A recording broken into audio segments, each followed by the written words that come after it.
Hello, traders. FX Pip Collector here. Today is Wednesday, March 19th, and this is my PM video for the Euro US dollar, the market recap. If you haven't already done so, definitely do check out my free Discord channel linked at the end of this video down here.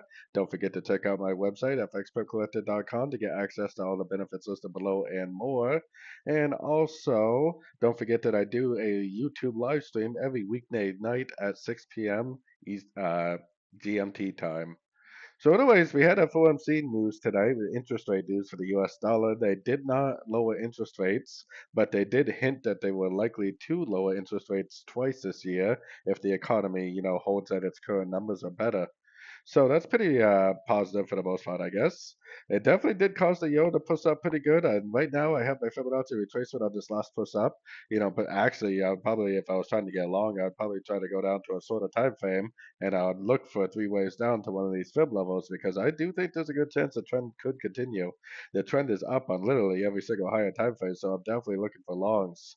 And it is kind of a 1, 2, 3 shape right there, and it does kind of look like an ABC on many of these other US dollar pairs. So I'll be keeping an eye on your fib levels on sort of for time frames to see if it really does give you another long opportunity. Because, like I said, the trend is up on every single time frame, and as always, the trend is definitely your friend.